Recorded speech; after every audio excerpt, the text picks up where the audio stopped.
Good morning students. Class 8 chapter 2 कल ये शुरू किया गया था। 2 पार्ट इसमें हुआ है, land, soil, water, natural vegetation and wild life resources, जिसमें लैंड और सॉइल के बारे में कल आप पढ़ेंगे। आज हमें पढ़ना है वाटर, नेचुरल वेजिटेशन और वाइल्ड लाइफ रिसोर्सेस, जल, प्राकृतिक वनस्पति और वन्य प्राणी संपदा। वाइल्ड लाइफ रिसोर्सेस, वन्य प्राणी संपदा। इसमें सबसे पहले वाटर हमारे लिए यानी मनुष्य के लिए सबसे हवा के बाद, एयर के बाद वाटर ही एसेंशियल कमोडिटीज है जो किसी भी लिविंग ऑर्गेनिज्म के लिए जरूरी है। It is a very vital renewable resources. यह बहुत ही महत्वपूर्ण नवीकरणीय, मतलब रिन्यूअल उस तरह के रिसोर्सेस को कहते हैं जिसे फिर से दोबारा प्राप्त किया जा सकता है आसानी से और जल्दी। अब इसमें यह कहा गया है कि हमारे पृथ्वी को ब्लू प्लैनेट कहा जाता है, नीला ग्रह, क्योंकि आप पढ़े हैं इसमें पहले चैप्टर के स्टार्ट में कि पूरे अर्थ पर, पृथ्वी पर वाटर 71% और 29% लैंड एरिया। तो अंतरिक्ष से जब धरती की तरफ देखा जाता है तो चूंकि 71% वाटर है, सी, ओशियन वगैरह लेके, तो इसलिए ऊपर से वह नीला दिखाई पड़ता है, इसीलिए इसको ब्लू प्लैनेट कहा गया। लेकिन क्या सभी जितने भी पानी की मात्रा इस धरती पे है 71%, क्या सभी जल पीने के लायक हैं? नहीं, सभी जल पीने के लायक नहीं है। लिखा है इसमें there is about 97.3% of water present on earth is in the seas and ocean. 97 लगभग 97% वाटर समुद्र और महासागरों में, जिसे पीना संभव नहीं है क्योंकि समुद्र और महासागर का पानी स्लाइम वाटर होता है, नमकीन। केवल 2.7% फ्रेश वाटर धरती पे है और वही 2.7% पानी का ही इस्तेमाल धरती पे होता है। ये 2.7% फ्रेश वाटर है कहाँ? This means out of this nearly 70% is locked up in ice caps. 70% यानी 2.7% जो फ्रेश वाटर है उसका 70% बर्फ के रूप में आइस कैप्स है और ग्लेशियर के रूप में है, अंटार्कटिका ग्लेशियर। इसका मतलब हुआ कि लगभग 1% वाटर ही अवेलेबल है पूरी दुनिया में यूज के लिए। This 1% of water is used for industrial purpose, agriculture and by living organism। चाहे उद्योग के लिए या मनुष्य के लिए या खेती के लिए जितने भी पानी का यूज होता है वह यही 1% ही वाटर है। कहता है the amount of water available on earth has remain constant for years. अब सैकड़ों वर्षों से, हजारों वर्षों से पानी की जितनी मात्रा धरती पे है उसकी मात्रा स्थिर है, कांस्टेंट है। तो सवाल ये उठता है कि हम पानी इतना खर्च करते हैं और फिर भी पानी की मात्रा वर्षों से जितनी है उतना पानी अभी भी अवेलेबल है। तो ऐसा क्यों होता है? क्योंकि उसके लिए वाटर साइकिल, जल चक्र जिसको कहते हैं, कि वाटर कभी खत्म नहीं होता बल्कि यूज होने के बाद वह फिर से वापस एटमॉस्फेयर में चला जाता है और वहां से बादलों के रूप में, वर्षा के रूप में धरती पे वापस आता है। वही इसलिए लिखा है कि it evaporates from water bodies such as ocean, sea, इटिशियन कन्वर्ट इनटू वाटर वेपर। जितने भी समुद्र और नदी में जल है, बड़े बड़े महासागरों में, वे सभी जल एटमॉस्फेयर में वाष्पीकरण उनका होता है जब सनलाइट पड़ती है तो वाष्पीकरण होता है। वाष्पीकरण के बाद ये वाटर वेपर एटमॉस्फेयर में जाके संघनित होके कंडेंसन को संघनन कहते हैं, यह बादल के रूप में कन्वर्ट हो जाता है। और वहाँ से जब वह बादल बहुत ज़्यादा भारी हो जाता है, they fall on the ground in the form of rainfall और स्नोफॉल, और वही पानी बादलों से वर्षा और बर्फबारी के रूप में धरती पे आता है। यानी धरती के ओशियन और सी से वाटर वेपर के रूप में आकाश में जाता है, एटमॉस्फेयर में, और वहाँ वह क्लाउड के रूप में कंडेंस होकर क्लाउड बनता है, और वह क्लाउड रेनफॉल और स्नोफॉल के रूप में धरती पे आता है। तो ये पूरा एक साइकिल बना हुआ है, चक्र बना हुआ है, और यही इसी चक्र को this is called the water that falls on the ground runs on the surface and meets the river or lakes, और वही पानी वर्षा का पानी, बर्फबारी का पानी जो नीचे आता है वह नदियों और झीलों में जाके जमा होता है। कुछ वाटर जो है जमीन के बहुत ज़्यादा नीचे गहराई तक चले जाते हैं, जिनको कि हम ग्राउंड वाटर कहते हैं। वही लिखा है some water also percolates deep into the ground and is known as groundwater. This cycle of water is known as water cycle और हाइड्रोलॉजिकल साइकिल। इसी को हम जल चक्र कहते हैं कि धरती से जल एटमॉस्फेयर में जाता है, फिर ऊपर से वर्षा के रूप में धरती पे वापस आता है। यही कारण है कि वर्षों से वाटर का जो मात्रा है वह कांस्टेंट है, स्थिर है, उसमें कोई वृद्धि या घटोतरी नहीं हो पाई। अब चूंकि वाटर सबसे एसेंशियल चीज है हमारे ह्यूमन लाइफ के लिए, इसलिए अगला टॉपिक है नीड टू कंजर्व वाटर, जल संरक्षण की जरूरत। जैसा कि आपने अभी ऊपर पढ़ा कि केवल 1% वाटर ही अवेलेबल है यूज के लिए, तो फिर उस वाटर को as the population increase and industrial growth advance clean drinkable water become scarce. जैसे जैसे जनसंख्या बढ़ रही है दुनिया की, इंडस्ट्रियल ग्रोथ हो रहा है, वैसे वैसे पानी की कमी होती जा रही है। ज़्यादा से ज़्यादा demand on natural resources while these resources are become limited, we are consuming water faster than nature can replenish it.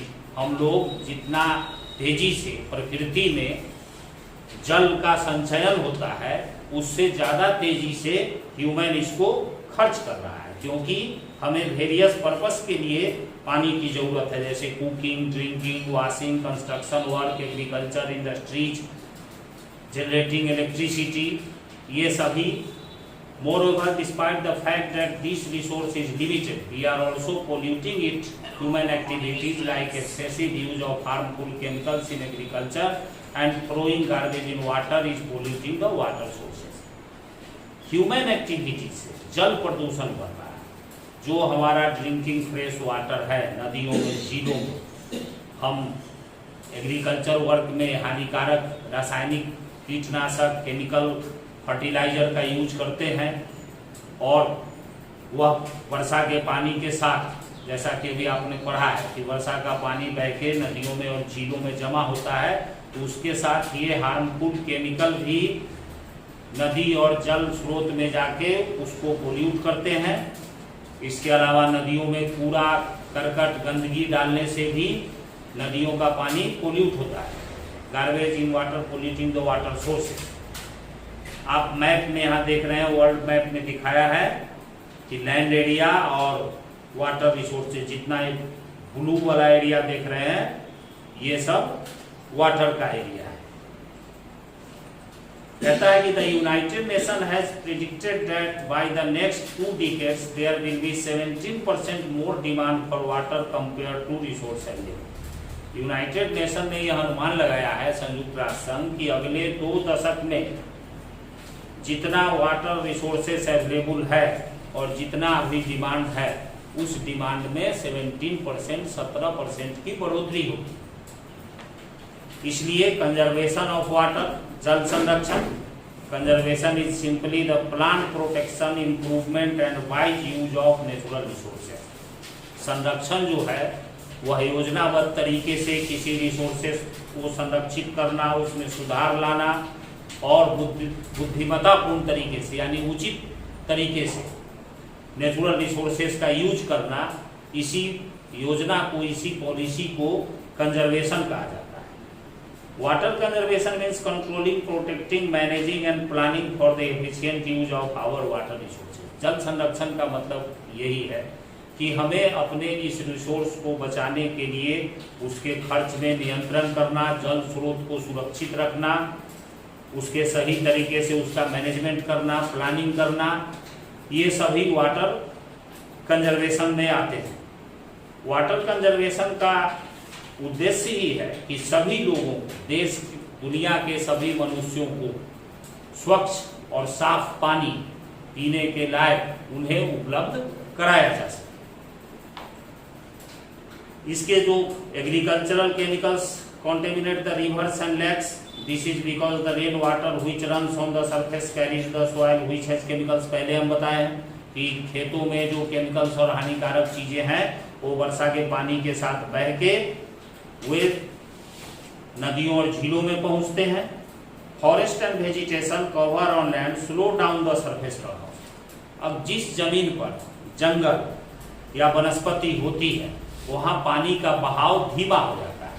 जहां खाली जमीन है वहां पानी बहुत तेजी से बह के नदियों और झील में चला जाता है, लेकिन जहां फॉरेस्ट एरिया है या नेचुरल वेजिटेशन है वहां पानी का बहाव थोड़ा स्लो होता है, धीमा होता है।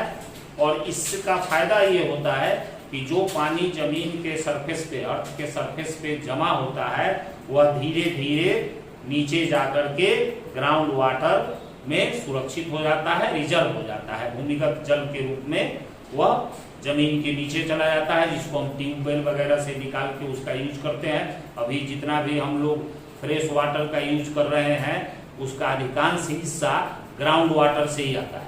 तो उसका रिजर्व होना, इधर जो ग्राउंड वाटर लेवल में जो कमी आई है दुनिया भर में, उसके पीछे यही कारण है कि नेचुरल वेजिटेशन कम होते जा रहे हैं। नेचुरल वेजिटेशन वाटर के फ्लो को स्लो कर देता था, जिसके कारण ग्राउंड वाटर हमेशा रिचार्ज होता रहता था। इसके अलावा पोल्यूट वाटर को ट्रीटमेंट करना, सीवेज का निर्माण करना, ये सब वाटर संरक्षण के लिए जरूरी है। ये पूरे टॉपिक्स को आप लाइन बाय लाइन पढ़ेंगे तो उसमें यही बताया गया है कि किस तरह हम वाटर कंजर्वेशन का काम कर सकते हैं सीवेज ट्रीटमेंट के द्वारा। आजकल शहरों में साइंटिफिक तरीके से गंदे पानी को उसको स्वच्छ करके बना के फिर से उसको, इसी को वाटर ट्रीटमेंट कहा जाता है, शुद्ध करके उसको फिर से सप्लाई किया जाता है। उसके बाद वाटर हार्वेस्टिंग, जल संरक्षण जिसको कहते हैं, वाटर हार्वेस्टिंग, वर्षा के जल को संरक्षित रखने का तरीका। आजकल जैसे जहाँ ज़्यादा अधिक वर्षा होती है वहाँ पॉन्ड्स वगैरह होते हैं, तालाब, आर्टिफिशियल पॉन्ड्स भी बनाए जाते हैं ताकि वर्षा के जल को सही तरीके से सुरक्षित किया जा सके। वही लिखा है इसमें, water harvesting means saving rain water और waste water and reusing it. Many modern high rise buildings and homes are using different water harvesting techniques to reduce water wastage. आजकल आधुनिक युग में आधुनिक तरीके से जो बिल्डिंग्स वगैरह बनाए जा रहे हैं उसमें वाटर हार्वेस्टिंग का सिस्टम लगाया जा रहा है ताकि वर्षा के जल को संरक्षित करके फ्यूचर में उसके यूज के लिए, उसके यूज के लायक बनाया जाए। तो ये है वाटर। अगला टॉपिक है हमारा नेचुरल वेजिटेशन, प्राकृतिक वनस्पति, वैसे पेड़ पौधे जो अपने आप नेचर में उगते हैं, दे वे are called natural vegetation. Natural vegetation since biosphere is the, लिखा है इसमें कि we have already learnt in previous class that biosphere exists is the contact of hydrosphere, lithosphere and atmosphere। जल मंडल, स्थल मंडल और वायुमंडल के आपस में एक जगह जहां कांटेक्ट, एक जुड़ा बिंदु होता है, उसी को हम बायोस्फीयर कहते हैं। यानी जहां हाइड्रोस्फीयर, लिथोस्फीयर और एटमॉस्फेयर एक साथ मिलते हैं, that is area is called biosphere, जिसको हम जैव मंडल कहते हैं हिंदी। यही जैव मंडल जो है वह जोन ऑफ लाइफ है, नाम ही है इसका जैव मंडल, यानी जीवन का क्षेत्र, यानी बायोस्फीयर में ही जीवन पाया जाता है, सजीव चीजें होती हैं, चाहे वह मनुष्य हो, एनिमल हो, प्लांट्स हो, ये सब बायोस्फीयर में ही होते हैं। We are also interdependent on each other for our needs and survival. Biosphere में जो ये ऑल वेजिटेशन, विल्ड लाइफ और humans are a part of this biosphere. सभी वनस्पति, वन्य प्राणी और मनुष्य इस जैव मंडल का हिस्सा है और ये तीनों चीजें एक दूसरे पर इंटरडिपेंडेंट है। Wild life, natural vegetation and human, ये तीनों एक दूसरे पे डिपेंडेंट है, यानी अगर इसमें से किसी कोई एक भी खत्म हो जाता है तो बाकी दो का अस्तित्व तो अपने आप खत्म हो जाएगा। अगर नेचुरल वेजिटेशन नहीं रहे तो विल्ड लाइफ नहीं होगा, नेचुरल वेजिटेशन नहीं रहे तो ह्यूमन लाइफ भी खत्म हो जाएगा, समाप्त हो जाएगा। इसलिए बायोस्फीयर में इन तीनों चीजों का संरक्षण जरूरी है। बेनिफिट्स ऑफ प्लांट्स, पेड़ पौधे, नेचुरल वेजिटेशन से हमें क्या लाभ है वो नीचे दिखाया गया है। दे provide us with timber, fruit, nuts, latex, gun, medicine. लकड़ियों से हमें फल, कंदमूल, गोंद, दवाइयाँ, लकड़ी, ये सारी चीजें मिलती हैं। जानवरों और कीट पतंगों और चिड़ियों के लिए यह शेल्टर है, शरण स्थल है। प्लांट का सबसे इम्पोर्टेंट कि ये ऑक्सीजन प्रोड्यूस करता है जो सभी जीवों के सर्वाइवल के लिए जरूरी है, और जो जीव रेस्पिरेशन में, श्वसन क्रिया में हम जो कार्बन डाइऑक्साइड छोड़ते हैं उस कार्बन डाइऑक्साइड को प्लांट्स एब्जॉर्ब कर लेते हैं अपना भोजन बनाने के लिए और ऑक्सीजन को प्रोड्यूस करते हैं। तो ऑक्सीजन प्रोड्यूस करने का सबसे बड़ा एक साधन है नेचुरल वेजिटेशन, और ये जो है एटमॉस्फेयर में गैसों के बैलेंस को मेंटेन रखता है। एटमॉस्फेयर में आप जानते हैं कि सभी गैसों का अपना एक बैलेंस है, वो एक बैलेंस को मेंटेन करने के लिए, संतुलित रखने के लिए नेचुरल वेजिटेशन जरूरी है। इसके अलावा the roots of plants and trees bind the soil and thereby prevent soil erosion. पौधे के जो जड़ होते हैं, पेड़, वो मिट्टी को बांध के रखते हैं, इससे वर्षा में या बाढ़ के समय, फ्लड के समय मिट्टी का कटाव नहीं होता, इरोजन नहीं होता है, अपरदन जिसको कहते हैं। इसके अलावा अभी आपने पढ़ा है कि कैसे नेचुरल वेजिटेशन के कारण पानी, वर्षा का पानी जमीन पे ठहर जाता है और वह धीरे धीरे रिस के जमीन के नीचे चला जाता है, जिससे ग्राउंड वाटर लेवल बैलेंस्ड रहता है। तो इसके लिए भी प्लांट्स जरूरी है। विल्ड लाइफ, ऐसे हम समझते हैं कि वन्य प्राणी, इनकी कोई जरूरत नहीं है, ये तो जंगली होते हैं, हिंसक होते हैं, लेकिन ऐसा नहीं है। इकोसिस्टम में, पारिस्थितिक तंत्र में विल्ड लाइफ का भी अपना इंपॉर्टेंस है, उनका भी महत्व है। जैसे they provide us with product like milk, meat, egg, skin, wool, ETC. ये सारी चीजें वन्य प्राणियों से हमें मिलती हैं। Natural vegetation, insect like bees give us honey, they also help in pollination of flowers. फूलों को खिलने में, पॉलिनेशन में, उसका परागण जिसको हम कहते हैं, आप पॉलिनेशन पढ़े होंगे लाइफ साइंस में, तो फूलों के परागण की क्रिया में, पॉलिनेशन की क्रिया में भी मधुमक्खियां और कीट पतंग मदद करती हैं। मधु के प्रोडक्शन में भी मधुमक्खियों और इंसेक्ट्स वगैरह का योगदान है। Certain insect and birds feed on dead plants and animal. कुछ ऐसे इंसेक्ट हैं जो मरे हुए जानवरों के शरीर को डीकम्पोज करने में हेल्प करते हैं, मदद करते हैं। तो ये बेनिफिट्स ऑफ विल्ड लाइफ है। ये दोनों बेनिफिट्स ऑफ प्लांट्स और बेनिफिट्स ऑफ विल्ड लाइफ, ये इसको अच्छे तरीके से पढ़ के याद करें। अब पूरी हमारे देश की यहाँ बात है, डिस्ट्रीब्यूशन ऑफ नेचुरल वेजिटेशन, प्राकृतिक वनस्पति का वितरण किस तरह किया गया। जैसे we have learned that of growth vegetation depends on the topography and climatic condition. इसके पहले हम पढ़े हैं कि भू आकृति और वायु क्लाइमेटिक कंडीशन, वहाँ का क्लाइमेट कैसा है और जमीन कैसी है, इन दो चीजों पर डिपेंड करता है नेचुरल वेजिटेशन। इस आधार पर नेचुरल वेजिटेशन में forest, grassland, scrubs and tundra, ये चार तरह के नेचुरल वेजिटेशन है।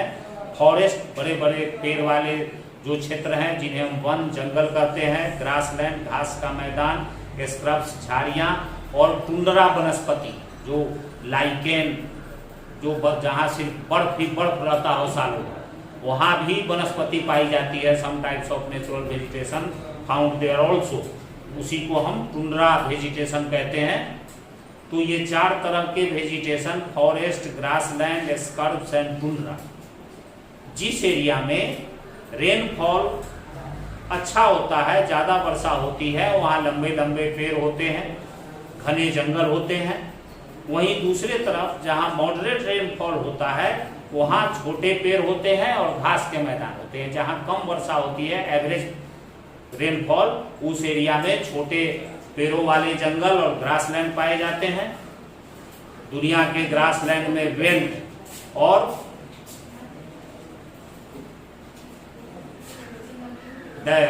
प्रेयरी, वेल्ड और प्रेयरी, ये वर्ल्ड के 2 बड़े ग्रासलैंड है, घास का मैदान है। The region which receive very little rainfall can not support much vegetation, जहाँ बहुत कम वर्षा होती है, जैसे थार डेजर्ट, सहारा डेजर्ट, इन सब एरिया में स्कर्ब्स कांटेदार झाड़ियाँ पाई जाती है। The plants which grow in these areas have special adaptation to survive in such hot and dry areas. Desert area में स्कर्ब्स जिनको कहते हैं, वह इस तरह के पौधों की जाति होती है कि वह कम वर्षा में और तेज धूप में भी सर्वाइव कर सकती है। इसलिए डेजर्ट एरिया के जो नेचुरल वेजिटेशन होते हैं उनके लीव्स काफी मोटे होते हैं, पत्ते, ताकि वाटर को, पानी को ज्यादा समय तक वो अपने अंदर कंजर्व करके रख सके। The plant also have deep roots. Desert area के जो प्लांट होते हैं, पौधे होते हैं, उनकी जड़ें काफी गहराई तक होती हैं ताकि ग्राउंड वाटर उनको प्राप्त हो सके। टुंड्रा वेजिटेशन वैसे एरिया में जो अभी हम बताए हैं कि जहां सालों भर बर्फ जमी रहती है, उस क्षेत्र में भी बर्फ पर भी टाइप ऑफ वेजिटेशन जो उगता है उसे टुंड्रा वेजिटेशन कहते हैं। जैसे इसमें limited to mosses, dwarf shrubs, hedges and lichen, ये टुंड्रा वेजिटेशन है। टुंड्रा क्षेत्र में जहाँ ध्रुवीय क्षेत्र है, जहाँ मिट्टी बहुत कम है, थोड़ी रेनफॉल है, टेम्परेचर बिल्कुल लो है, उस क्षेत्र में ये पाए जाते हैं। फॉरेस्ट को व्यापक रूप से, अब फॉरेस्ट में आइए, 2 भागों में उसे क्लासिफाइड किया गया है, एवरग्रीन एंड डेसिडियस। सदाबहार वन जो हमेशा हरे भरे रहते हैं, एंड डेसिडुअस पतझड़ वन उनको हम कहते हैं, जो साल में एक बार अपने पेड़ों की पत्तियों को गिरा देते हैं और फिर से उसमें नए पत्ते आते हैं। Evergreen forest as the name suggest always appear green, और deciduous, the word deciduous means to follow, इसका मतलब ये होता है गिरना किसी भी चीज का, तो इसीलिए इसका नाम डेसिडुअस फॉरेस्ट है कि एक पार्टिकुलर सीजन में ये अपनी पत्तियों को गिरा देते हैं वाटर कंजर्व करने। The forest are further classified according to the location in which they are present, और इसके बाद जंगल जिस क्षेत्र में है उस क्षेत्र के आधार पर भी उनको वर्गीकृत किया गया है, क्लासिफाइड किया गया है। जैसे temperate region of the world are known as temperate evergreen forest. The population on Earth has dramatically increased over the years and it is estimated to be about 7.2 billion. पिछले 100-200 वर्षों में दुनिया की आबादी काफी बढ़ी है। Year 2020, this figure is expected to increase by huge 1.5 billion. The population has been increased about the Earth's natural resources have been the same. यानी जनसंख्या तो बढ़ रही है लेकिन प्राकृतिक वनस्पति बढ़ नहीं रही है, घट ही रही है। लोग जंगलों को काट के वहाँ दूसरे पर्पस के लिए उसका यूज कर रहे हैं, एग्रीकल्चर के लिए, इंडस्ट्री के लिए, सेटलमेंट के लिए। तो धीरे धीरे जंगल वनस्पति कम होते चले जा रहे हैं। Risk and wide spread deforestation and degradation, और इसका परिणाम है कि बड़े पैमाने पर वनों की कटाई, जिसको हम डिफॉरेस्टेशन कहते हैं, हुआ है। More and more deforestation is being carried out to procure wood and to use the clear land as pasture. चारागाह के लिए, एग्रीकल्चर वर्क के लिए जंगलों को बड़े पैमाने पर जो काटा गया है उसी के बारे में इसमें लिखा गया है। और यह जो है इकोलॉजिकल बैलेंस को भी प्रभावित करता है। हमने अभी थोड़ी देर पहले आपको बताया कि human beings build like life, wild life और नेचुरल वेजिटेशन, ये सभी चीजें एक दूसरे पर डिपेंड है। अगर किसी एक की भी मात्रा कम होगी या घटेगी तो उसका प्रभाव दूसरे चीजों पर पड़ेगा। तो जंगलों के कम होने का प्रभाव अल्टीमेटली वाइल्ड लाइफ पे पड़ेगा और अंत में आके ह्यूमन, मानव पर भी इसका प्रभाव पड़ेगा। इसका परिणाम ये हुआ है कि डिफॉरेस्टेशन के परिणाम स्वरूप बहुत सारे ऐसे जंगल नष्ट हो गए हैं। तो उन जंगलों में जो जंगली जानवर और कीट पतंग और पक्षी वगैरह रहते थे, वो पक्षी कीट पतंग भी डिस्टिंक्ट होने के कगार पर है, लुप्त होने के कगार पर है, जो अब दिखाई नहीं देते। अपने आसपास में भी बहुत से ऐसे पशु पक्षी हैं जो आज से 30-40 साल पहले काफी संख्या में दिखाई देते थे, लेकिन आज वैसे पशु पक्षियों को हम नहीं देख रहे हैं। आखिर वो कहाँ चले गए? तो ये डिफॉरेस्टेशन का ही परिणाम है कि ये सारे पक्षी लुप्त होते चले जा रहे हैं। इसलिए हमें इकोसिस्टम और इकोलॉजी को बरकरार रखने के लिए conservation of natural vegetation and wild life, वनों और वन्य प्राणियों का संरक्षण बिल्कुल आवश्यक है। Forest are vital to life on earth, जंगल भी बहुत महत्वपूर्ण है। क्यों महत्वपूर्ण है उसका पूरा इसमें वर्णन किया है। From timber to medicinal plants, लकड़ी से लेके औषधि जिस पौधे से मिलती है, जड़ी बूटी तक। इसके अलावा वो प्यूरिफाई द एयर, हवा को भी साफ करते हैं। और वाइल्ड लाइफ के लिए हैबिटेट, निवास स्थान भी ये होता है। Nearly 36 million acres of natural forest are lost each year. कहा जाता है कि 36 मिलियन एकड़ प्राकृतिक जंगलों को प्रत्येक साल नष्ट किया जा रहा है, समाप्त होते जा रहा है। Beside human activity, natural factor भी हैं जो वनों के डिस्ट्रक्शन के लिए रिस्पॉन्सिबल हैं, जैसे सुनामी, लैंडस्लाइड, ये सब भी major destruction of forest as well and wild life. ये नेचुरल जो डिजास्टर है, उस नेचुरल डिजास्टर भी वाइल्ड लाइफ और फॉरेस्ट के डिस्ट्रक्शन के लिए रिस्पॉन्सिबल है। इसके अलावा फॉरेस्ट फायर, जंगलों में जो आग लगती है, अभी हाल ही में 3-4-5 महीने पहले दुनिया का सबसे बड़ा जंगल का क्षेत्र है अमेजन फॉरेस्ट। उस अमेजन फॉरेस्ट में भयंकर आग लगी थी, आप उसको देखे नहीं होंगे। तो फॉरेस्ट फायर जो है वह जंगलों के डिस्ट्रक्शन के लिए सबसे अधिक जिम्मेदार है आधुनिक समय में। जंगलों में आग लगने के डिफरेंट कॉज होते हैं, ये पूरा टॉपिक्स में वही पढ़ना है, लाइन बाय लाइन निश्चित रूप से इसको पढ़ना है। तो कैसे जंगलों में आग लगती है और कैसे उससे उसका नुकसान हो जा रहा है। इसके अलावा जब जंगलों का डिफॉरेस्टेशन होता है तो वाइल्ड लाइफ पर भी इसका असर होता है। साथ ही साथ ह्यूमन एक्टिविटी भी वाइल्ड लाइफ के डिस्ट्रक्शन के लिए रेस्पॉन्सिबल है, जैसे पोचिंग, जंगली जानवरों का शिकार करना, इलीगल हंटिंग जिसको हम कहते हैं। बहुत सारे ऐसे जंगली जानवर हैं जिनके दांत, सींग, उनके जो बॉडी के ऑर्गन्स हैं, इन सब चीजों का मिलता है उनसे, जैसे क्रोकोडाइल, एलिफेंट, स्नो लिपर्ड्स। उस पूरे टॉपिक्स को आप पढ़ेंगे तो किस जानवर से कौन कौन चीजें मिलती हैं और क्यों उनका इलीगल शिकार किया जा रहा है, इसको पूरा ये बताया गया है। लेकिन गवर्नमेंट ने बहुत सारे नेशनल पार्क, राष्ट्रीय उद्यान और wild life sanctuaries, biosphere reserves, ये सब बनाए हैं नेचुरल वेजिटेशन और वाइल्ड लाइफ को संरक्षित करने के लिए। चिड़ियाघर आपने जू देखा होगा, जू में जो वाइल्ड लाइफ होते हैं, वन्य प्राणी, उनको पिंजरे में कैद करके रखा जाता है। लेकिन सेंचुरी, जिसको हिंदी में अभयारण्य कहते हैं, वहाँ जंगल के जैसा माहौल ही, इन्वायरमेंट भी दिया जाता है। और जैसे फॉरेस्ट में वाइल्ड लाइफ ऐसे ही स्वतंत्र रूप से घूमते रहते हैं, सेंचुरीज में भी उसी तरीके से इंडिपेंडेंटली वो लोग घूमते रहते हैं। इसके अलावा वन महोत्सव भी दुनिया के अलग अलग देशों में मनाया जाता है, जो नेचुरल वेजिटेशन के कंजर्वेशन के लिए इम्पोर्टेंट है।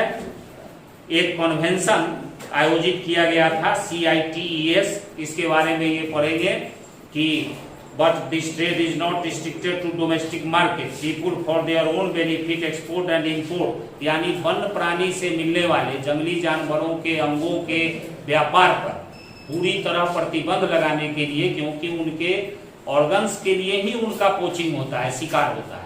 तो जब उसका ट्रेड रुक जाएगा तो उनका कोचिंग भी बंद हो जाएगा। इसके लिए एक कन्वेंशन, एक सम्मेलन बुलाया गया था, उसके बारे में ये दिया हुआ है CITES, बस इसको रीडिंग दे के पढ़ लेना है, बस यही है। इसके थर्ड पार्ट में नेचुरल वेजिटेशन वगैरह, बस ज्योग्राफी ये तीसरा वीडियो है, इसका क्वेश्चंस भी डाउनलोड कर दिया जाएगा, आप उसको अच्छे तरीके से प्रिपेयर करें।